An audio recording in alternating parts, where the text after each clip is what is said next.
Video like जरूर कर लीजिए और ऐसे वीडियो लगातार फ्री में पाने के लिए चैनल को तुरंत सब्सक्राइब कर लीजिए और बेल आइकन को जरूर टैप कर लीजिए ताकि आगे भी सारे वीडियो आपको मिलते रहे। यूट्यूब में फॉलो करते हैं तो प्लीज ये वाला फ्री टेलीग्राम चैनल जरूर ज्वाइन कर लीजिएगा। सारे नोटिफिकेशन सारे अपडेट यहीं पे आते हैं, ध्यान रखिए। एक बार कैंसिल होने के बाद फाइनली आरओ 2023 का प्रीलिम्स का पेपर कंडक्ट हो चुका है जुलाई 2025 में, और अब मुख्य परीक्षा होकर रहेगी। मुख्य परीक्षा की तैयारी काफी सारे लोग पहले से कर रहे हैं, लेकिन रिजल्ट आने से पहले ही कुछ लोग तैयारी में जुटना चाहते हैं जिनका अच्छा खासा स्कोर है। आप लोग तैयारी करना चाहते हैं, स्टडी फॉर सिविल सर्विस ने अपना पेड ग्रुप शुरू कर दिया है आज से। टाइम प्लान वगैरह कैसे क्या रहेगा हमारे पेड ग्रुप में, कुछ ऑब्जेक्टिव कुछ सब्जेक्टिव पेपर हैं मुख्य परीक्षा के, उनकी तैयारी कैसे हम कराएंगे, सब कुछ इसमें बात करेंगे। पिछले 3 मुख्य परीक्षाओं की तैयारी हमने कराई है। 2017 के मेंस पेपर की, 2016 जो कैंसिल हुआ था उसमें मुख्य परीक्षा 2020 में हो पाई थी, उसकी तैयारी हमने कराई, और 2021 के आरओ मेंस की वैकेंसी की हमने तैयारी कराई, जिसका प्रीलिम्स दिसंबर 2021 में हुआ था और फिर जो है मुख्य परीक्षा अप्रैल में हुई थी। तो हमने 3 मुख्य परीक्षाओं की तैयारी कराई, और maximum selection study for civil service से होते हैं फाइनल सिलेक्शन। अगर फाइनल सिलेक्शन की तैयारी करना है, आपको पहली बार में चयनित होना है और जो है अपने पद को प्राप्त करना है। इसमें कोई इंटरव्यू है नहीं, मुख्य परीक्षा के आधार पर ही मेरिट बनेगी। तो आप स्टडी फॉर सिविल सर्विस का ग्रुप ज्वाइन करिए, क्योंकि यहाँ पर ऑथेंटिकली आप तैयारी कर पाएंगे, जो एग्जाम की डिमांड है उसको पूरा कर पाएंगे। एग्जाम की डिमांड क्या है? जो 4 पेपर आपको फेस करने हैं, ऑब्जेक्टिव और सब्जेक्टिव पेपर हैं, उसमें इस तरीके से तैयारी करनी है कि मैक्सिमम स्कोर आप कर पाएं, क्योंकि इसमें कोई इंटरव्यू नहीं है और इसमें कट ऑफ आपका इसी स्कोर पर बनेगा। मुख्य परीक्षा के सिलेबस के बारे में बात करें तो जो सिलेबस है, जो पैटर्न है, मतलब एक सामान्य अध्ययन का एक पेपर आपको फिर से फेस करना है। 120 प्रश्नों का ही रहेगा, 120 पूर्णांक का रहेगा, मतलब 140 प्रश्न वाला जो पेपर आप दे करके आए लगभग वैसा ही। क्वेश्चन में लेवल हमेशा बढ़ जाता है। आरओ की मुख्य परीक्षा में से थोड़े से कठिन स्तर की होती है, हमेशा से रहा है। थोड़े से ज़्यादा लेंदी क्वेश्चन हो सकते हैं, टफ ट्रिकी क्वेश्चन हो सकते हैं। जैसे कैंसिल पेपर हुआ था ना 2023 वाला, वैसा ही हो सकता है। भले ही फैक्चुअल आया 2023 का री एग्जाम वाला, लेकिन जैसा कैंसिल हुआ था वैसा आपको मेंस देखने को मिल सकता है। तो सामान्य अध्ययन की अच्छी तैयारी की जरूरत होगी। सामान्य अध्ययन के लिए स्टडी फॉर सिविल सर्विस से बेस्ट कोई है नहीं। ये आप कैंसिल पेपर के बाद भी देख चुके हैं और री एग्जाम के बाद भी।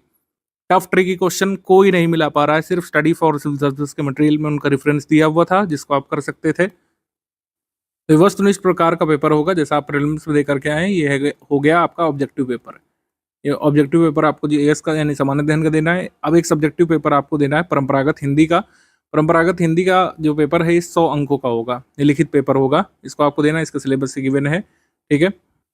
100 अंकों के इस पेपर की अच्छी तैयारी हम कराएंगे, क्योंकि इसमें अच्छे अंक लाना जरूरी है। मान लीजिए जीएस का पेपर आपका काम अच्छा गया, जीएस पे आप उतनी तैयारी नहीं कर पाए या टफ ट्रिक के क्वेश्चन के आगे ढेर हो गए, लेकिन यहाँ पे मौका होता है अच्छा स्कोर करने का। सिलेबस इसका छोटा सा है, लेकिन इसमें प्रैक्टिस का महत्व है। अगर आप प्रैक्टिस नहीं किए और इस पेपर को अटेम्प्ट करेंगे तो निश्चित तौर पर कई गलतियां आपसे होंगी और आपका स्कोर बहुत कम रहेगा।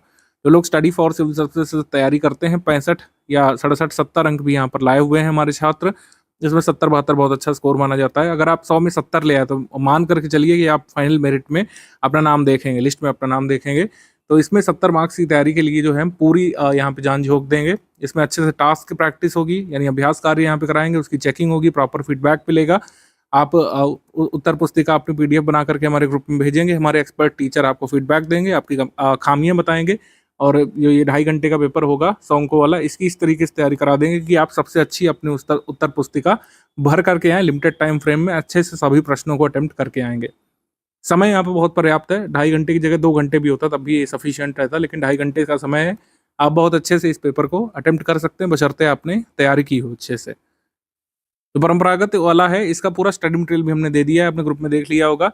गद्यांश, सारांश, 3 रेखांकित अंशों की व्याख्या, इसमें कोई भी गद्य आता है, इसमें 3 + 6 + 12 दिया हुआ है, यानी कि 21 अंकों का ये पहला प्रश्न होता है। इसकी अच्छी से तैयारी आपको कराएंगे। मॉडल उत्तर भी दिए हुए हैं, कई सारे मॉडल प्रश्न पत्र हमने दिए, 10 दिए हैं आपको स्टडी मटेरियल में, उससे आपको अंदाजा लगेगा। आप खुद टास्क प्रैक्टिस करेंगे, उससे अंदाजा पड़ेगा।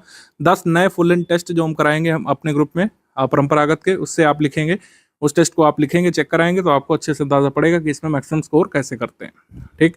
सरकारी पत्र का सारणी रूप में सार लेखन कर रहे हैं। स्कोरिंग टॉपिक होता है, 15 मार्क्स का ही आता है। 10,000 आसानी से आपको मिल सकते हैं अगर आपने नॉर्मली जो है दिए गए पत्र का टेबुलर फॉर्म में सारणी बना दी तो।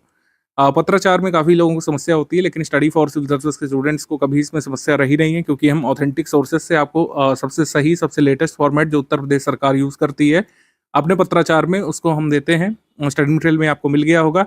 इसकी भरपूर प्रैक्टिस भी कराएंगे। यहाँ पर देखेंगे आप 2 फॉर्मेट इधर है, ठीक है, 3 फॉर्मेट इधर है और 3 इधर है। तो कुल मिलाकर 8 फॉर्मेट है, 3 पूछे जाएंगे आपसे एग्जाम में पत्राचार में। तो 8-8 मतलब इधर 8 अंकों का एक, इधर 8 अंकों का और इधर 8, तो 24 अंकों का ये पत्राचार वाला सेक्शन होता है। इसको आप अगर अच्छे से अटेम्प्ट करेंगे तो पूर्णांक जो 100 है इसमें मैक्सिमम आप कर पाएंगे। यहीं पर लोगों से ज़्यादा गलती होती है, यहाँ पर आप अगर बिगाड़ देते हैं तो आगे फिर दिक्कत होती है। पारिभाषिक शब्दावली के बारे में बात करें तो ये 20 अंक का काफ़ी स्कोरिंग होता है, लेकिन इसमें समस्या वही है कि सारे शब्द आपके पास होने चाहिए। इसके लिए बहुत मोटी-मोटी डिक्शनरी कुछ लोग रिकमेंड कर देते हैं यूट्यूब में। हम लोग ऐसा नहीं करेंगे, हमारा स्टडी मटेरियल हमेशा पर्याप्त होता है। जो 5 शब्द इधर के अंग्रेजी से हिंदी, जो 5 शब्द हिंदी से अंग्रेजी लिखने के लिए आते हैं, हमारे स्टडी मटेरियल से हर बार मिल जाते हैं आपको। मुहावरे लोकोक्तियाँ 10 अंकों का आता है, 5 मतलब मुहावरे या लोकोक्तियाँ आएँगी, उसका वाक्य में प्रयोग करके आपको लिखना पड़ेगा। कंप्यूटर ज्ञान 10 अंकों का आता है, इसमें करीब 5 वन लाइनर टाइप के प्रश्न होते हैं, सरल से प्रश्न होते हैं। 5 प्रश्नों को आपको लिखित में देना पड़ता है। कंप्यूटर ज्ञान के क्वेश्चंस आप हिंदी में ही अटेम्प्ट करेंगे, ये इसमें खास बात है। कंप्यूटर ज्ञान के क्वेश्चन आप जो है अंग्रेजी भाषा में अटेम्प्ट नहीं कर सकते हैं। अभी प्रश्न पत्र वगैरह सब दिखाएंगे तो आपको अच्छे समझ में आएगा। फिर इसके बाद खंड 2 है सामान्य शब्द ज्ञान और व्याकरण वस्तुनिष्ठ। जैसे आपने प्रीलिम्स में पेपर दिया था उसमें 60 प्रश्न थे, 60 अंक थे, इसमें थोड़ा सा चेंज है। इसमें आपके जो टॉपिक हैं वो कितने रह जाएंगे, 5, जबकि प्रीलिम्स में आपने 6 टॉपिक की तैयारी की है, इसमें टॉपिक रह गए हैं 5। पर्यायवाची वाला हट गया है, इसमें पूर्णांक है 60, ठीक है, लेकिन प्रश्न यहाँ पर कितने रहेंगे, 30। प्रश्न यहाँ पर कितने रह जाएंगे, 30, यानी एक प्रश्न 2 अंकों का है इसमें, और थोड़ा सा लेवल भी इसका बढ़ जाता है। हिंदी निबंध ये 120 पूर्णांक का है। हिंदी निबंध ये लिखित में होता है और ये हिंदी निबंध है, तो इसका मतलब है कि आपको हिंदी में अटेम्प्ट करना है। कोई भी बार बार ये प्रश्न लेकर के नहीं आएगा कि क्या सर हम इसको अंग्रेजी भाषा में रोमन स्क्रिप्ट में अटेम्प्ट कर सकते, नहीं, आप इंग्लिश लैंग्वेज में लिख ही नहीं सकते हैं इसको, क्योंकि ये हिंदी निबंध है, आपको हिंदी में लिखना पड़ेगा। 40-40-40 3 सेक्शन से 3 निबंध आपको अटेम्प्ट करने पड़ेंगे यहाँ पर। तो कुल मिलाकर के 1800 शब्दों का निबंध, मतलब 1800 शब्दों में 3 निबंध आपको लिखने पड़ेंगे। शब्द सीमा यहाँ पर 600 है, 600 वर्ड लिमिट का एक निबंध होगा, और प्रत्येक खंड का सिलेबस भी गिवन है। पहले खंड में साहित्य संस्कृति से एक टॉपिक होगा, एक सामाजिक क्षेत्र से होगा, एक राजनीतिक क्षेत्र से होगा, एक विज्ञान पर्यावरण प्रौद्योगिकी से होगा, एक आर्थिक से होता है, और एक कृषि व्यापार से होता है। तीसरा खंड में करंट अफेयर होता है, नेशनल इंटरनेशनल करंट अफेयर का एक टॉपिक होता है जो ट्रेंडिंग करंट अफेयर होता है, ठीक है, जैसे जियो पॉलिटिक्स सिचुएशन। उसके बाद प्राकृतिक आपदाओं संबंधी पूछ लेते हैं, और राष्ट्रीय विकास योजनाओं के बारे में पूछ सकते हैं। तो कुल मिलाकर एक अच्छा खासा रेंज आपको लेकर चलना है, और प्रैक्टिस का यहाँ पर महत्व है। मैं तो आपको कह रहा हूँ कि कोई भी व्यक्ति, कोई भी सामान्य समझ का व्यक्ति इस जो है सिलेबस को पढ़ करके टॉपिक प्रेडिक्ट कर सकता है। प्रेडिक्ट करना उतना कोई तीर मारना नहीं है इसमें, लेकिन आपको प्रैक्टिस इसमें करनी पड़ेगी। 1800 शब्द कई बार लोग लिख ही नहीं पाते हैं, कई बार लोग 1-2 निबंध लिख करके ही जो है एग्जाम हॉल से बाहर आ जाते हैं, उनका टाइम ओवर हो जाता है, ऐसा हमने देखा है। लेकिन ये उन्हीं लोगों के साथ होता है, या तो सीरियस नहीं है इस पोस्ट को लेकर के, या फिर जिन लोगों ने कोई प्रैक्टिस नहीं की है। तो घर से ही आपको प्रैक्टिस करके जाना है। 120 पूर्णांक पे 3 निबंध आपको पूरे करने हैं 3 घंटे का समय लेकर के। तो निबंध में पूर्व तैयारी का बहुत महत्व है, इसमें प्रैक्टिस का महत्व है, और बिना प्रैक्टिस के ये वाला निबंध वाला तो नहीं हो पाएगा। 30 निबंध का हमारा कमिटमेंट है। जो मॉडल निबंध हम देते हैं अपने निबंध वाले ग्रुप में, वो तो देखना ही है आपको, वो स्टडी मटेरियल के तरीके है। 30 फ्रेश निबंध आपको हम लिखवाएंगे हमारे पेड ग्रुप में, ठीक है। इसका मॉडल उत्तर भी मिलेगा, मतलब हिंदी निबंध का मॉडल उत्तर मिलेगा, और आपको फीडबैक भी मिलेगा। जो निबंध आप लिख करके भेजेंगे उसमें फीडबैक मिलेगा। अब सब्जेक्ट वाइज बात कर लेते हैं। जैसे सामान्य अध्ययन की अगर आप पेड ग्रुप में आए तो जीएस से संबंधित 100 डे वाइज वीडियो क्लासेस मिलेंगे आपको, जैसे प्रीलिम्स में मिले थे, और हर सब्जेक्ट के 10-10 वीडियो क्लासेस नोट्स मिलेंगे, ठीक है। सभी क्लासेस कंप्लीट होने के बाद सब्जेक्ट वाइज कंप्लीट नोट्स हम साझा कर देंगे। इस बार आपको इनफ टाइम मिलेगा। हम आपको बता दें, जिस हिसाब से शेड्यूल बनाया गया एग्जाम का, बहुत जल्दी नहीं होगा। आमतौर पर 100-120 दिवस में आरओ का मेंस हो जाता था प्रीलिम्स होने के बाद, लेकिन इस बार मेरे हिसाब से 5-6 महीने तक का समय आपको मिल जाएगा, अच्छे से आप तैयारी कर सकते हैं। क्लास और वीडियो नोट्स जो है आपके ग्रुप में ऑलरेडी दे दिए गए हैं। आरओ मेंस के लिए करंट अफेयर जो है आप अपडेट करते रहिएगा। करंट अफेयर मेरे हिसाब से नवंबर 2024 से आगे तक पढ़ते रहिए। उसका एग्जाम डेट जब क्लियर हो जाएगी, आयोग का ऑफिशियल नोटिफिकेशन आ जाएगा कि आरओ मेंस का शेड्यूल क्या है, उस हिसाब से हम करंट अफेयर आपको दे भी देंगे। मतलब एक कंप्लीट पैकेज दे देंगे, जैसे हमने प्रीलिम्स में दिया था कंप्लीट पापा वीडियो और कंप्लीट पापा पीडीएफ करंट अफेयर की, वो दे देंगे। उससे आप आरओ मुख्य परीक्षा का करंट अफेयर तैयार कर लीजिएगा, ठीक है। टेस्ट सीरीज का टाइम जो है हम बताएंगे आपको एग्जाम डेट आने के बाद। इसमें हमारा 10 फुल लेंथ टेस्ट का भी कमिटमेंट है जीएस में, वो आपको मिलेगी, ठीक है। तब तक आप क्लास नोट्स जो है और वीडियो सिलेबस, मतलब क्लास नोट्स देख करके वीडियो से अच्छे सिलेबस को अपने कंप्लीट कर लीजिए। प्रीलिम्स में भी कुछ लोगों की गलतियां हुई होंगी, तो इसमें सुधार करिए, क्योंकि आरओ में मेंस में सामान्य अध्ययन का पेपर हमेशा ही थोड़ा सा अप लेवल का होता है, यानी स्टेटमेंट वाले क्वेश्चन आएंगे, कथन कारण वाले सवाल जो कम आए थे इस बार और ये री एग्जाम में, लेकिन मुख्य परीक्षा में कथन कारण वाले सवालों की भरमार आपको देखने को मिल सकती है, मल्टीपल स्टेटमेंट वाले क्वेश्चन की भरमार देखने को मिल सकती है, मैचिंग वाले सवालों की भरमार आपको देखने को मिल सकती है। मेरे हिसाब से 2 घंटे का समय डेली जो है समान अध्ययन में देना अब आपको शुरू कर देना चाहिए। भले ही आपके पास ज़्यादा टाइम है, लेकिन समान अध्ययन को भी ऐसे आप इग्नोर नहीं कर दीजिएगा। 120 नंबर यहाँ से भी फंसे हुए हैं और यहाँ पर आपको 70-75 करीब खींचने ही है कठिन पेपर में। परंपरागत हिंदी, वस्तुनिष्ठ हिंदी वाले ग्रुप में जो लोग आए हैं, तो आपको परंपरागत हिंदी का पूरा स्टैंड मटेरियल और प्रीवियस ईयर क्वेश्चन हमने दे दिया है। हमने 10 आपको मॉडल पेपर भी दिए हैं संपूर्ण व्याख्या सहित, यानी सॉल्व्ड पेपर हमने दिए हैं। अध्ययन सामग्री पढ़ करके आप मॉडल उत्तर जो है देखना शुरू कर दीजिएगा। फिर हम जो है अभ्यास कार्य इसके शुरू कर देंगे। वस्तुनिष्ठ हिंदी के 10 टास्क आपके होने हैं, वो तो एक कह सकते हैं क्वेश्चन पेपर टाइप का आएगा, वस्तुनिष्ठ आपको सॉल्व करना रहेगा। वस्तुनिष्ठ हिंदी का तो ये हो गया, लेकिन जो परंपरागत हिंदी है उसमें जैसे क्वेश्चन आते हैं आपके 5 क्वेश्चन आते हैं, उसके टास्क हम लोग कराएंगे। मतलब एक जो क्वेश्चन आता है उसको 2-2 बार सॉल्व कराएंगे। जैसे 2 गद्य आपको सॉल्व करा देंगे, ठीक है, फुल लेंथ पेपर से पहले की मैं बात कर रहा हूँ। 2 गद्य सॉल्व करा देंगे, 2 बार पत्र लेखन आपका हो जाएगा, है ना। 2 बार आप हिंदी से इंग्लिश, इंग्लिश से हिंदी शब्दावली लिख चुके होंगे, कंप्यूटर आंसर राइटिंग टास्क कर चुके होंगे, तो आपको क्लियर रहेगा फुल लेंथ टेस्ट अटेम्प्ट करने से पहले कि अच्छे से कैसे उत्तर लिखा जाता है। तो आपके ये जो फुल लेंथ टेस्ट हैं ये काफ़ी सार्थक सिद्ध होंगे एग्जाम से पहले। जो आप नहीं समझ पा रहे हैं तो मैं आपको समझा दे रहा हूँ। हिंदी परंपरागत का 100 अंकों का प्रश्न पत्र ये आया था, 2.5 घंटे में इसको सॉल्व करना पड़ता है। समान हिंदी और आलेखन इसको बोलते हैं, आरओ मुख्य परीक्षा में आता है। और इसमें पहला जो है गद्य होता है, ठीक है, पहला गद्य होता है। उदाहरणों को ध्यान से पढ़ करके ये आपको उत्तर देने पड़ते हैं। यहाँ पर 3 मार्क्स का शीर्षक और सारांश इसका होता है 6 मार्क्स में, और रेखांकित अंशों की संक्षेप में व्याख्या करना होता है। तो कुल मिलाकर 21 मार्क्स का होता है। इसकी मतलब इसके 2 अभ्यास कार्य हम लोग करा देंगे। गद्य के 2 अभ्यास कार्य हो गए। ये फुल एंड टेस्ट से अलग की मैं बात कर रहा हूँ। 2 अभ्यास कार्य इसके हो जाएंगे आपके, है ना। और फिर जो है ये वाला क्वेश्चन है सारणी रूप में साठ लेखन करना, इसके 2 अभ्यास कार्य आपके करा देंगे, तो आपको क्लियर हो जाएगा एकदम फुल एंड टेस्ट अटेम्प्ट करने से पहले ही कि क्या क्या बारीकियों का ध्यान रखना पड़ता है आपको इसको सारणी रूप में बनाते समय, क्या कुछ गलतियां नहीं होनी चाहिए, ठीक। और फिर जो है ये वाला होता है, ये कह सकते हैं पत्राचार वाला। इसमें 3 जो है फॉर्मेट होते हैं। का खा गा पूछा जाता है। प्रश्न नंबर 3 में का खा गा होता है और सभी जो है 8-8 मार्क्स के होते हैं, मतलब 8 त्रिक 24 इस तरीके से होता है।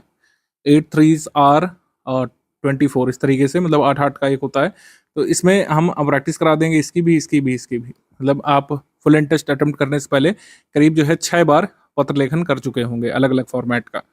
उसके बाद हिंदी से इंग्लिश, इंग्लिश से हिंदी, तो याद करने वाला है ज़्यादातर, लेकिन इसकी प्रैक्टिस हम लोग करा देंगे, ठीक है। ये सारे शब्द आपको ऐसे हमारे जो है स्टडी मटेरियल में दिए हुए शब्द आप लोग लर्न करते रहिए। इसकी प्रैक्टिस हम लोग करा देंगे, इसका अभ्यास कार्य करा देंगे। मतलब आपको हम शब्द दे देंगे हिंदी से इंग्लिश, इंग्लिश से हिंदी लिखने के लिए आपको उसको लिख के दिखाना पड़ेगा एक बार। वो सेल्फ एक्सप्लेनेटरी है, उसमें कोई विशेष चेकिंग की आवश्यकता नहीं है। लेकिन जो अभ्यास कार्य आप ये ऊपर वाले लिखेंगे, जैसे ये सारणी रूप में सार लेखन वाला, इसको बाकायदा चेक करेगी हमारी टीम।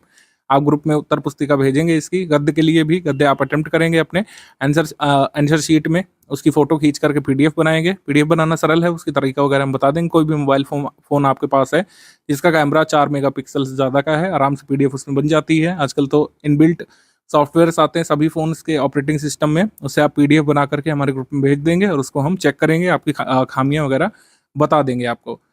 मुहावरे लोकोक्तियों वाले की प्रैक्टिस भी करा देंगे। 10 मार्क्स का आता है। कई लोग इसको बहुत हल्के में ले लेते हैं, लेकिन फिर वहां जाकर के वाक्य प्रयोग नहीं कर पाते हैं।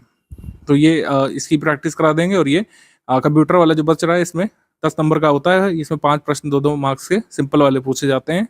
इसको आपको अटेम्प्ट करना पड़ता है, इसकी प्रैक्टिस करा देंगे। इनका आंसर आपको हिंदी माध्यम में ही करना पड़ता है, ध्यान रखिएगा। इसको इंग्लिश में अटेम्प्ट नहीं कर सकते हैं। किसी भी प्रश्न को आप इंग्लिश भाषा में रोमन स्क्रिप्ट में अटेम्प्ट नहीं कर सकते हैं, इसको भी हिंदी में अटेम्प्ट करना पड़ता है। तो ये पूरा आपका परंपरागत का पेपर है। इसके हम 10 टास्क आपके करा देंगे, मतलब हर प्रश्न को 2-2 बार आप सॉल्व कर चुके होंगे 10 फुल लेंथ टेस्ट अटेम्प्ट करने से पहले। वस्तुनिष्ठ हिंदी के लिए 10 टेस्ट हम आपके कराएंगे, जिसमें प्रत्येक में 30 प्रश्न होंगे, 60 नंबर का ये पेपर होगा। 10 वस्तुनिष्ठ हिंदी के आपके यहाँ पे क्वेश्चंस हो जाएंगे और इससे आपकी प्रैक्टिस हो जाएगी। परंपरागत की प्रैक्टिस के लिए जैसे हमने बताया, पहले अभ्यास कार्य यानी टास्क होगा। 4 अगस्त से ही हम लोग शुरू कर देंगे इस वाले ग्रुप में।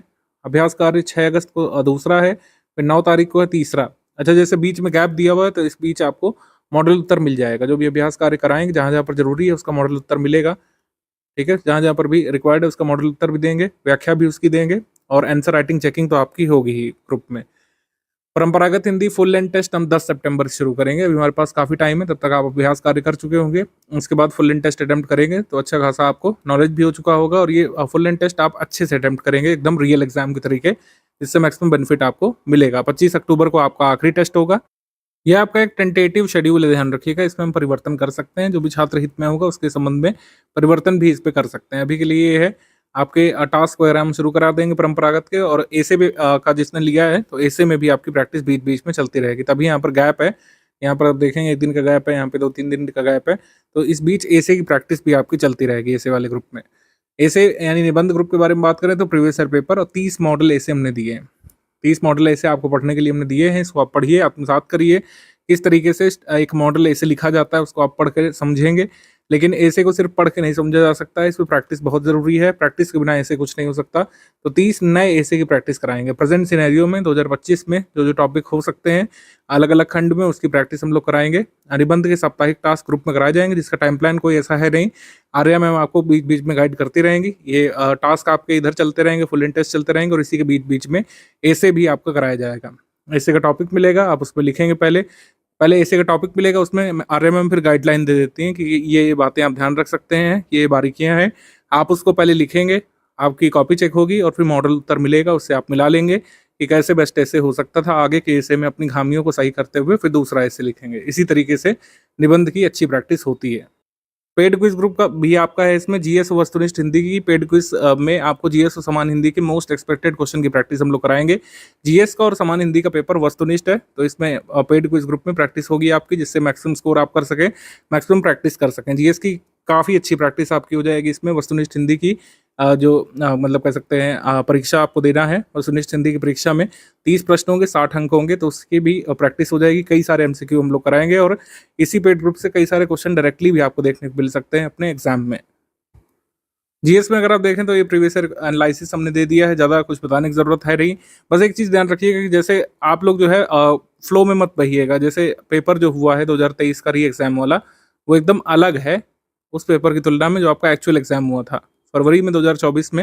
जो एग्ज़ाम हुआ था, जो कैंसिल करना पड़ा आयोग को विभिन्न कारणों से, वो बिल्कुल अलग तरीके का पैटर्न था। वो पैटर्न जो है ये डिफिकल्ट लेवल का था, मतलब उसमें लेंदी क्वेश्चन पूछे गए थे, डिफिकल्ट क्वेश्चन पूछे गए थे, असर्शन रीजन वाले, कथन कारण वाले कई सारे सवाल थे उसमें, और स्टेटमेंट वाले कई सारे सवाल थे, मैचिंग वाले सवाल थे। जबकि 2023 में थोड़े डायरेक्ट तरीके के ट्रैप वाले सवाल पूछे गए थे। ऐसा नहीं है 2023 का एग्जाम बिल्कुल ईजी था, ये बिल्कुल नहीं कहा जा रहा है।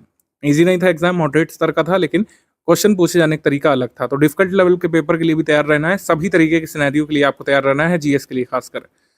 जीएस को इग्नोर नहीं करना है। जीएस में जो ज़्यादा नंबर खींचेंगे उनके मेरिट में आने की संभावना ज़्यादा बनी रहेगी, क्योंकि ऐसा देखा गया कि आरओ मेंस में लोग जीएस को इग्नोर कर देते हैं, सिर्फ करंट अफेयर वगैरह पढ़ करके चले जाते हैं कि सर हमारा तो तैयार ही था।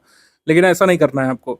सारे विषय जिसमें आपकी गलती भी हुई है, मतलब प्रीलिम्स वाले में जिसमें कम स्कोर आप कर पाए हैं, उसको आप तैयार करिए हमारे बेस्ट नोट्स से, ठीक है। और इसमें जो है रिकॉर्डेड वीडियो लेक्चर भी है इस बार, तो आप उससे बारीकियाँ समझिए सभी विषय की। अभी काफ़ी टाइम है आपके पास, उसका यूटिलाइजेशन करिए, ठीक है। डेली 2 घंटे भी 2.5 घंटे जीएस में निकालेंगे तो सफिशिएंट होगा। बाकी ऐसे हिंदी की प्रैक्टिस करते रहिए। डे वाइज क्लास नोट्स का टाइम प्लान ये गिवन है। डे वाइज क्लास नोट्स हमने सारे एक साथ आपको अपलोड कर दिए हैं, जिससे हमने बताया आपको, इसमें आपको वेट नहीं करना पड़ेगा। मतलब आप जो है 2-2 क्लास या 3-3 क्लास जैसे जैसे आपका समय बन जाए वैसे जीएस वाली अटेम्प्ट कर सकते हैं। साथ ही साथ आपकी निबंध की, परंपरागत हिंदी की और समान हिंदी की प्रैक्टिस चलती रहेगी। तो ऑब्जेक्टिव और सब्जेक्टिव पेपर के बीच तालमेल बिठा करके आपको आगे बढ़ते जाना है ओवरऑल। और ओवरऑल पिक्चर ये है कि जैसे 220 का ये लिखित है, 220 अंक का ये लिखित पेपर है, 2 परंपरागत का और निबंध का लिखित पेपर है। 220 में से कम 140 आपको टारगेट करना है तैयारी करते समय। बाकी डिपेंड करेगा कैसा प्रश्न पत्र आया है, कैसा आप लिख पाए हैं। और ऑब्जेक्टिव पेपर्स में जो कि 180 का है, आपको यहाँ पर टारगेट रखना है 120 से 130 तक का, 120 से 130-35 तक का टारगेट रखना है। इसमें भी अगेन डिपेंड करेगा कि जीएस का पेपर कैसा आया है, समान हिंदी का कैसा आया है। जो लोग भी 250 पार करते हैं, कट ऑफ उनका निकल जाता है 400 में से।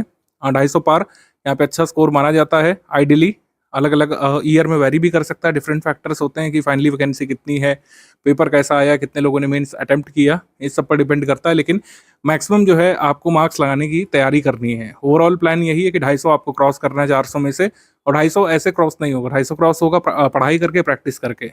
जीएस में आपको अपनी खामियां सुधारना है, जो प्रीलिम्स में खामियां रही, करंट अफेयर में नहीं कर पाए, हिस्ट्री में नहीं अटेम्प्ट कर पाए, ज्योग्राफी में क्वेश्चन गलत किए, उन सबको आपको सही करना है, अपनी खामियों को सुधारना है और साथ ही साथ आपको पैनापन लाना है किसमें, आपने लिखित परीक्षा के पेपर में, यानी कि इसमें परंपरागत हिंदी में, कन्वेंशनल हिंदी के पेपर में और निबंध के पेपर में आपको जो है अच्छे से प्रैक्टिस करनी है, जो हमारे ग्रुप में कराई जाएगी ही। और जो हमारा ऑब्जेक्टिव पेपर का मटेरियल है उसको अच्छे से आपको यूटिलाइज भी करना है प्रैक्टिस करते हुए पेड क्विज वगैरह में। ऐसे वगैरह के लिए आर्या मैम आपको गाइड करना शुरू कर देंगी, टॉपिक वगैरह आपको मिलना शुरू हो जाएगा। और गाइडलाइन जो है मैं थोड़ा सा आपको बता दे रहा हूँ ग्रुप में। उत्तर पुस्तिका भेजने की जो गाइडलाइन है, बहुत सिंपल से कुछ फैक्टर्स हैं कि जैसे आपको पीडीएफ फॉर्मेट में भेजना है, पिक फॉर्मेट में भेजा गया उत्तर चेक नहीं किया जाएगा, आपको पीडीएफ फॉर्मेट में ही भेजना है। पीडीएफ बनाना कोई इतना कठिन नहीं है, जो भी आप पिक खींचेंगे उसी से पीडीएफ बन जाती है। कई सारे फ्री ऐप्स हैं, आपके मोबाइल में कोई ना कोई ऐप प्री इंस्टॉल्ड भी आता है, मैं आपको बता दूंगा, एक गाइड कर दूंगा कि पीडीएफ कैसे बनाते हैं अपने खींचे गए पिक्स की। ये पीडीएफ फॉर्मेट में आप भेजेंगे। एक उत्तर पुस्तिका जो है उसका एक मॉडल पेज भी हम दे देंगे, चाहे तो आप उसको प्रिंट करके कर सकते हैं। उन पेजेस को आप प्रिंट करा लीजिए किसी सस्ती जो है फोटोकॉपी शॉप से, तो उत्तर पुस्तिका आपके पास स्टडी फॉर सिविल सर्विसेज की वाटरमार्क लगी हो जाएगी। तो उसको आप कुछ पेजेस रख लीजिए, 50-100 पेजेस निकलवा लीजिए उसके, उसमें भी अटेम्प्ट कर सकते हैं। आपको साफ साफ जो है पीडीएफ भेजनी है, क्योंकि हमारी टीम एक एक शब्द को अच्छे से चेक करती है। तो साफ साफ पीडीएफ अगर आप भेजेंगे तो आपका ही फायदा है, ठीक है। साफ साफ पीडीएफ भेजेंगे, आपके एक एक शब्द को हमारी टीम पढ़ करके चेक करेगी, निबंध में और परंपरागत में आपकी खामियां बताएगी। फुल लेंथ पेपर जो है वो पूरा एक साथ अटेम्प्ट करके भेजना पड़ेगा, जो टास्क हम देंगे उसको पूरा एक ही पीडीएफ में अटेम्प्ट करके भेजना पड़ेगा, सिंगल पीडीएफ एक्सेप्ट नहीं की जाएगी। और ये जो पीडीएफ आपकी आएगी, इसको भेजने के बाद आपको 24 घंटे तक का वेट करना पड़ सकता है। ये कोई रूल नहीं है कि हम 24 घंटे बाद ही देंगे, हम यथाशीघ्र आपको दे देंगे, लेकिन मैक्सिमम 24 घंटे का समय होगा। 24 घंटे तक आपको इंतजार करना पड़ेगा अपनी चेक्ड उत्तर पुस्तिका के लिए। और जो फीडबैक है ये वॉइस मैसेज में भी दिया जा सकता है, वॉइस मैसेज में भी दिया जा सकता है, आपकी जो पीडीएफ है उसमें जो है लिख करके भी दिया जा सकता है, और वीडियो मैसेज के माध्यम से भी दिया जा सकता है। तीनों ही मेथड में से किसी भी एक के माध्यम से आपको फीडबैक साझा किया जाएगा। तो इस तरीके से आपकी पढ़ाई प्रैक्टिस शुरू होती है। अभी 2-3 दिन का समय है, क्योंकि हम 4 अगस्त से शुरू कर रहे हैं। 2-3 दिन जो बच रहे हैं इसमें आप क्या कर सकते हैं, मॉडल ऐसे देख सकते हैं एक बार एक निगाह से। और मॉडल जो प्रश्न पत्र हमने दिए हैं, सॉल्व्ड पेपर जो हमने कन्वेंशनल के दिए हैं, उसको आप देखिए किस तरीके से उत्तर लिखा जाता है। उत्तर लिखने का बेसिकली तरीका क्या है, मॉडल सॉल्व्ड पेपर जो है उसमें उत्तर लिखने का तरीका खाली समझिए, कैसे कितने शब्दों में उत्तर दिया गया है, ठीक है, क्या मेथड होता है उत्तर लिखने का, कितने तरीके के फॉर्मेट होते हैं, वो सब देखिए। बाकी सब कुछ आगे ग्रुप में गाइड किया जाएगा धीरे धीरे। इस तरीके से हमारा मेंस हिंदी का ग्रुप शुरू हो जाता है। इसमें प्रैक्टिस पर फोकस किया जाएगा, सब्जेक्टिव जो पेपर्स हैं उसमें, और जो है ऑब्जेक्टिव पेपर्स में बेस्ट मटेरियल दे करके और बेस्ट तरीके से पेड क्विज में प्रैक्टिस करा करके आपको मुख्य परीक्षा के लिए इस तरीके से तैयार किया जाएगा, जिससे आप फाइनल सिलेक्शन भी ले सकें।